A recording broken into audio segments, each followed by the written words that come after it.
folks, I'm Vasel, and welcome to Look Back. This is where I go back a year, 5 years, and 10 years ago and take a look at the different reviews that I did and what I think about those games now. Now this time of year I end up reviewing a lot of games, so we better get started here with 1 year ago. Jason and I took a look at Diplomacy. Now I really hate Diplomacy. I recognize that it's a classic game. I recognize that it's an excellent teaching tool, and teaching tool I'd probably give it a 10. But for me, this gut-wrenching, backstabbing, that sort of thing is fine in 30 minutes, not fine in 7 hours, so Diplomacy, not a big fan of that one. Games and fun, this is a little Haba game, or actually a bigger Haba game, but full of all kinds of little big blocks and stuff for kids. Enjoyable. The games are pretty basic though. Magic the Gathering Shadows over Innistrad. This is an expansion for the Magic the Gathering Arena of the Planeswalkers board game. This was the second expansion. Second expansion. It added dual color Planeswalkers, but I've dropped the rating quite a bit, and that's because it's done. It's been a year since they made anything for this game, and this expansion just doesn't have any zing or sizzle if there's nothing for it to go with. When I review these, I'm expecting them to consistently be putting out expansions. They're Wizards of the Coast, for crying out loud. But unfortunately, this did not hold up because there's not enough stuff to mix it with. Magic Feathers. This is a game where you're like blowing feathers, a dexterity type game. It's fun for kids, but feathers being what they are, there's really no skill involved in it. Swipe Out. This is a really simple game in which you basically should have a bunch of chips on your board. You see a pattern, you got to take them all off. So you can swipe them off, grab them, throw them off. It's a one-shot concept, but it does work and is fun, mostly for kids. Bricks is a two-player abstract strategy game in which one person's X and one person's O, but you have a block that has an X and an O on it, and you're putting it onto a grid, trying to get several of yours in a row. It's a twist on the so many in a row concept, but it works and has incredibly good components. Prospectus. This game doesn't look that interesting. It has this kind of fantasy feeling. Oh, I'm sorry. I shouldn't say that. It does actually look really interesting. The box cover didn't really attract me, but it's this wizardry thing and stuff, but it's a stock market game. It's a stock market game set in the wizard universe for whatever reason, but it has this giant crystal ball, which is essentially a cube tower. So you're throwing these cubes into it, and as they fall out, they're going to change the prices, but not all of them fall out. A pretty clever device and actually works really well. Jason and I took a look at Royal Turf a year ago. This has been called many different things as time goes by, but Royal Turf is just a fantastic game in which the horses are racing around and you are betting on them, and then each turn you have to move a horse that hasn't moved yet, and sometimes you move a horse slow on purpose. Very simple concept, lots of dice rolling, but very entertaining. Rabbit Rally. This is another kids game from Haba in which you are trying to measure the distances that rabbits will jump from one to get to the golden carrot. Really good teaching skill here for games, and of course amazing components. Then we have the Time's Up Title Recall expansions. I took a look at them. There's really no difference between one from the other. They're not themed at all, so you can just pick one at random and get them. And they just had more names. That's basically that. Then we have Ghostbusters Protect the Barrier. Now this is themed based on the Ghostbusters movie that came out last year, based on Ghost Fightin' Treasure Hunters, which was a really great cooperative kids game. Same thing here. Component quality is a little bit down because it's mass market, but I do like the theming, and it does have some cool little translucent ghosts in it, but really great, especially for kids. Salem. This is a deduction game. Now there's a basic and an advanced game in here, and actually the basic game is better than the advanced game, which is very rare, but it's just a straightforward, some of the people are witches and some are not, and you have to figure out who it is, almost through like a Sudoku method of deduction. Really quality deduction game. Then we have Scythe. This is my most watched review of last year.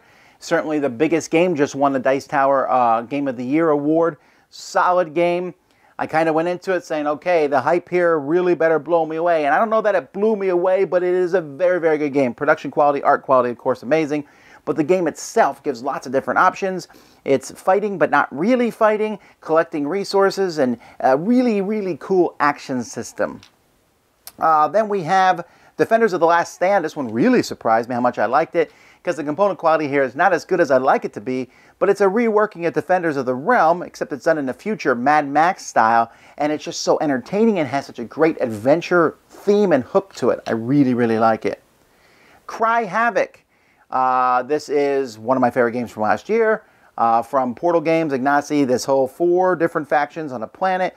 One of them's living there, the other 3 are coming in trying to exploit the planet in different ways, and they're all fighting each other. A really clever combat system, cool miniatures, but the theme comes through, and I really like the asymmetricalness of it all. That is Cry Havoc. Some from 5 years ago, first we have Ark the Great Race. Now Ark the Great Race is basically, there's multiple arcs, and you're collecting animals. It's a roll and move game, and this game really stands out in my mind because I played it with a couple of my kids, and they were like, wow. We've never seen a game where you roll dice and move pieces before, because I hardly ever play those kind of games with my kids. And they liked it, and so I gave it a good rating, but honestly, it's just not that good, especially as time goes by. Rise is a 2-player game that signaled the entrance of Crash games, and it was decent. I liked it, but as time goes by, it's just a decent one. It's a little too, what's the word for it? It's a little bit too...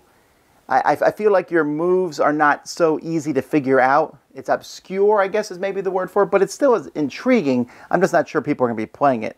I don't know. Actually, I don't see anyone playing it these days. Tricks and Treats. Just like I said, that last one was the entrance of Crash games. Tricks and Treats is the entrance of Nazca games, or Emerson Matsuuchi, who now just did Century, and he's a really well-known designer now. This was his first little game, and I really enjoyed this one. It was just a game of you're adding candy to baskets, and everyone owns a basket, and you're trying to figure out who owns which basket. Survive, the 20th anniversary edition, I think is what we looked at 5 years ago. This is a great game where island sinking, you're trying to get everybody off. Great components, lots of family fun, although it is a bit mean. Infiltration, or Android Infiltration. I dropped this one slightly. I think this one is a very good game from Donald Vaccarino, in which you're trying to get into a base and get out.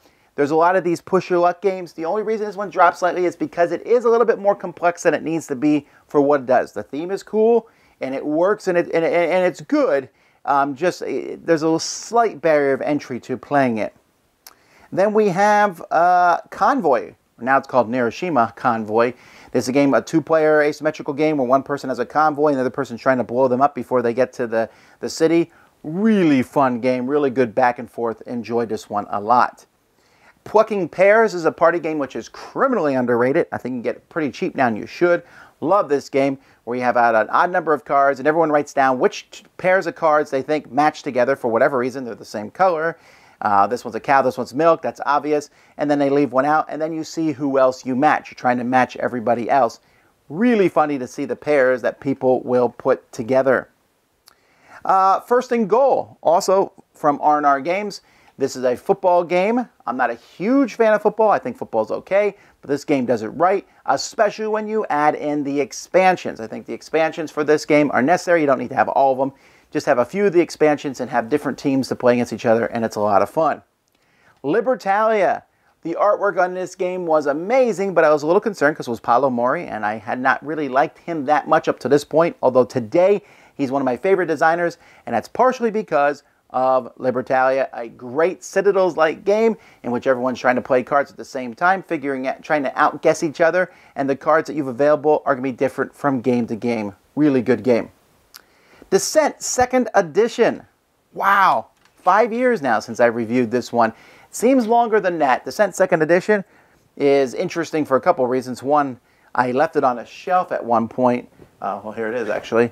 I left it on a shelf at one point before I reviewed it, and people went bonkers trying to figure it out because I had an early copy of it. That was kind of a big thing. But also, Descent is one of the games I played a lot of. There's like a gazillion expansions for it.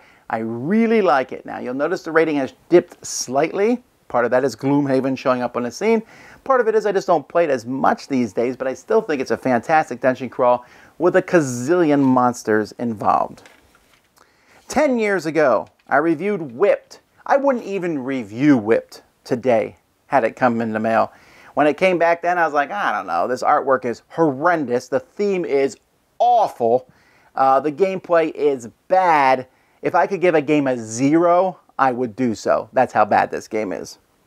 Polarity is a magnetic game in which you take little magnets and you're putting them there and trying to make them like hover on the magnetic fields from all the other magnets without them falling over, snapping, and connecting the other ones.